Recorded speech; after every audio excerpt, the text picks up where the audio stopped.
আসসালামু আলাইকুম ওরহমতুল্লাহি ওবরাকাতুহু। প্রিয় দর্শক, তরিকত টিভি 2 ইউটিউব চ্যানেলের পক্ষ থেকে আপনাদেরকে জানাই আন্তরিক মোবারকবাদ।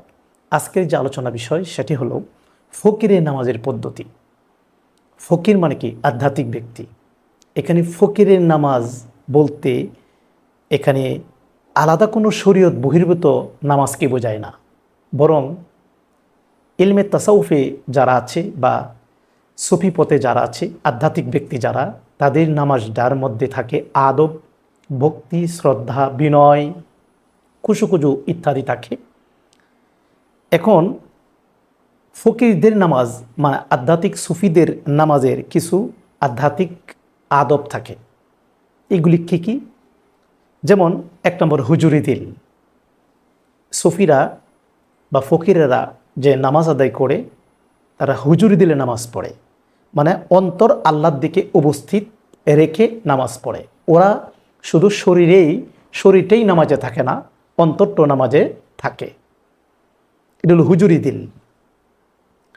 হুজুরি দিল কি, হুজুরি কলব কি, এগুলি যদি বুঝতে চান তা আমার এই ইউটিউব চ্যানেলে এই হুজুরি কলব সম্পর্কে ভিডিও দেওয়া আছে, এগুলি দেখে নেবেন। 2 নম্বর, ফকিরদের বা সুফিদের নামাজের মধ্যে দ্বিতীয় যে আদবটা সেটা হলো খুশুকুজু থাকে। খুশুকুজু থাকে তাদের নামাজের মধ্যে। খুশুকুজু কি? খুশুকুজু হলো বিনয় বা ভয়, বা তারা মহব্বতের সাথে দাঁড়ায়। তাদের নামাজটা মহব্বতের সাথে দাঁড়ায়, বিনয়ের সাথে দাঁড়ায়, এবং আল্লাহর ভয় তাদের হৃদয়ে থাকে। 3 নম্বর যে আদবটা তাদের নামাজে, ফকির বা সুফিদের নামাজে যে তাদের 3 নম্বর আদবটা হলো দুনিয়ার চিন্তা, অর্থাৎ দুনিয়ার চিন্তা কমানো। তারা নামাজে দাঁড়ায় কিন্তু দুনিয়ার চিন্তা ভাবনা ফকিরদের বা সুফিদের হৃদয়ে থাকে না।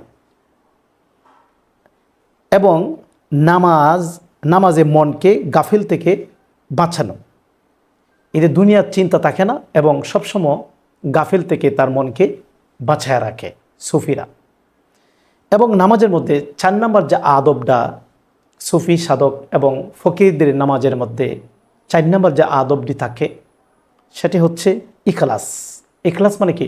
লোক দেখানো মনোভাব থাকে না। এটা শুধু কেবলমাত্র আল্লাহ সন্তুষ্টির জন্যই তারা ইবাদত বন্দেগী করে থাকে। লোক দেখানো উদ্দেশ্য নয়, কেবল শুধুমাত্র আল্লাহ সন্তুষ্টির জন্যই তারা ইবাদত বন্দেগী করে। ইবাদতের মধ্যে ইখলাস থাকে, খালেস অন্তরে তারা সালাত আদায় করে। তাহলে এখানে এই ফকিরদের নামাজের পদ্ধতি, সুফিদের নামাজের যে পদ্ধতি, সেটা আমি আলোচনা করলাম।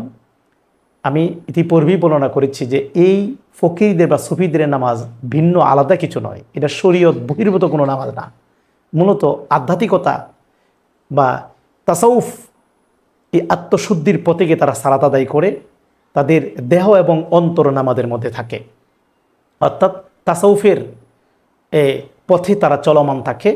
এই জন্য তারা আধ্যাত্মিক ব্যক্তিরা এই আধ্যাত্মিকভাবে নামাজ আদায় করে থাকে। প্রিয় দর্শক, আপনারা সবসময় আমার তরিকত টিভি 2তে চোখ রাখেন, সবসময় রাখবেন। আমি নতুন নতুন ভিডিও নিয়ে উপস্থিত হব।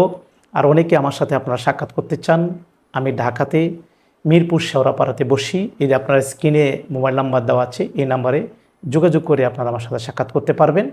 আজকে কথা বলে আপনার কাছে বিদায় করছি। ওয়াকিরে দাওয়ানা আনিল হামদুলিল্লাহ রাব্বিল আলামিন। আসসালামু আলাইকুম।